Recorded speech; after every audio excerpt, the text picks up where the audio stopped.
Going on, everyone? Welcome to the RabidMining YouTube channel. And LOLMiner just released a bomb of an update about 3 hours ago. It is not yet released in Hive OS. It may be released later today or a couple days, but we do have a trick to get it updated there for you guys. But I do imagine they'll probably jump on it fairly quick and have that release out. But for now, it's not there. And even the BZ miner devs are like, whoa, how the f did you do that? So let's just run through some quick changes here quick. So it is for KASPA. KASPA is, one of the few profitable coins for GPUs currently, and this helped it out a bit more. So improved the KASPA only mining performance on NVIDIA Turing, Ampere, and AAAWAVE GPUs by about 3.5%. Significantly improved the KASPA only mining energy efficiency on NVIDIA Turing, Ampere, and AAAWAVE GPUs by an additional 7 to 11%,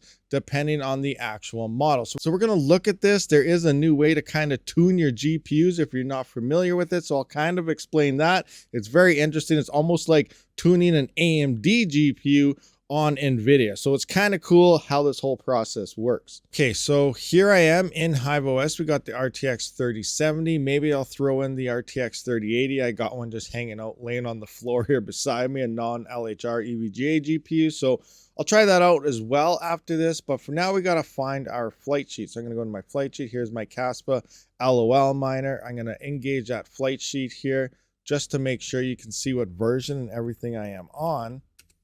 I'm going to hit the miner. You can see this is version 1.62. So I'm just going to exit out of here. Now we're going to hit this run command up here, and I'm going to paste in this command that's going to allow me to overwrite the current one and update and get the latest version. So we're going to run this command.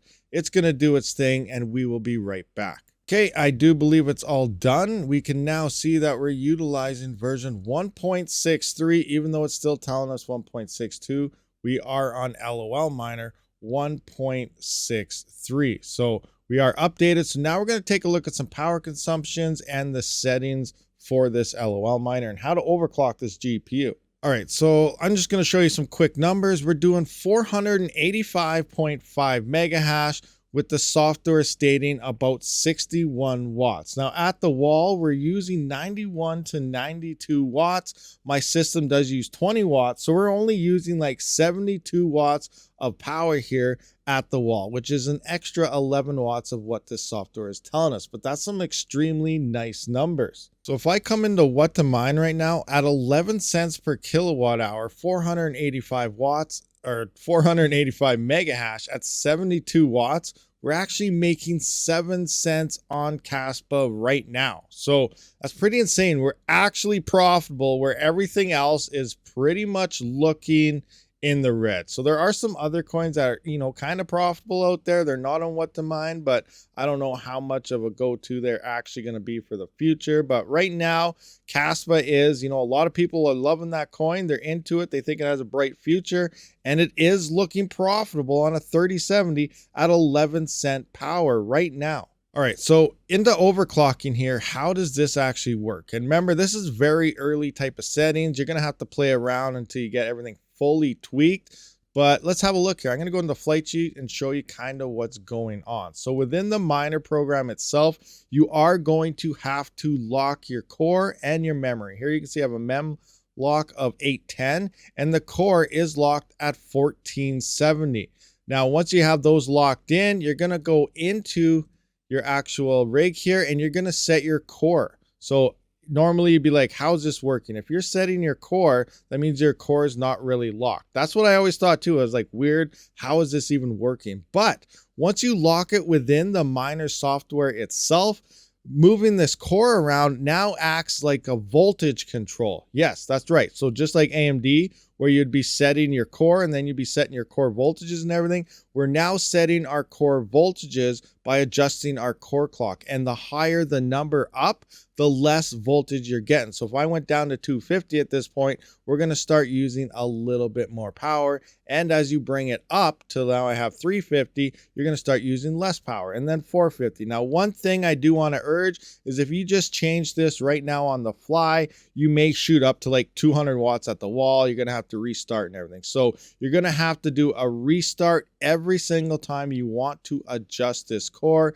At least that's what I have found so far. So try it out yourself and see if you get those issues. But for now, this is how this kind of works. And it's very exciting because does this work on Flux and other cryptos as well? So I'm going to be testing this out across multiple GPUs sometime, but let's throw in the 3080 and see what kind of hash rates we can get now. Here we have the RTX 3080 and EVGA non-LHR GPU. This is bought before LHR was a thing. We have 717.4 mega hash, 115 watts in the software. At the wall, we're at about 136 watts. System uses 20 watts. That's 116 watts that this is utilizing. If I go into what to mine now, we can see that we're making 8 cents after power mining KASPA today, this very second. Now, I want to kind of go over what to mine because when it comes to KASPA, it's way out to lunch. So we can see 717 at 116. Now I just want to kind of come back for the default here. And now it's telling us 850 for 260 watts. It is over double of the power consumption that it should be. And it's reporting a little bit more mega hash. But as you can see, you know, it is way out to lunch for KASPA. It's a little closer. Some of these are way out to lunch as well.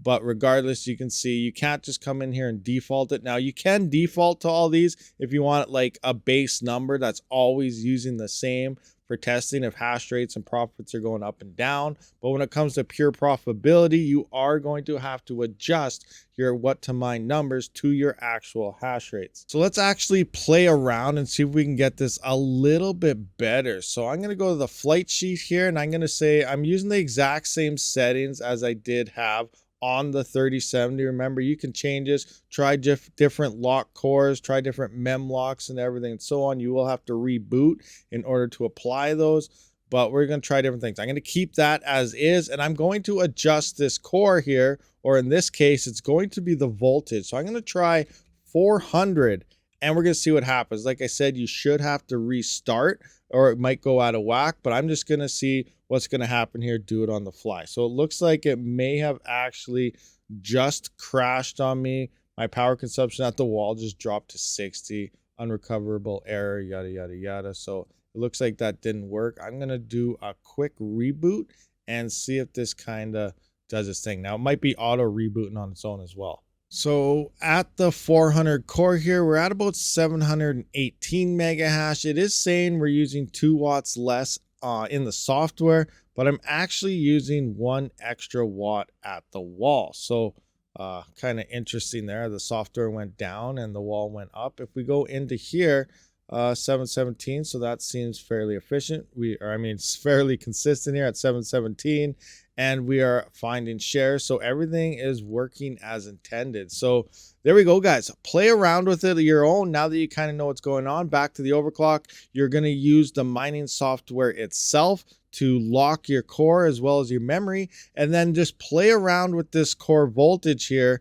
and try and tweak it to your best liking for the most efficiency. So thank you for watching this video. KASPA mining is profitable on at least the 3070 and the 3080. I do plan on trying 3060s, 3060 Ti's, a whole bunch of coins like Flux and so on. So a whole bunch of GPU testing is coming soon. I just haven't got around to it. I've been sick for the past week. I've been working on CPU mining stuff, but thank you for hanging out in this bear market with the channel. I'll see you all in the next one. Rabid out.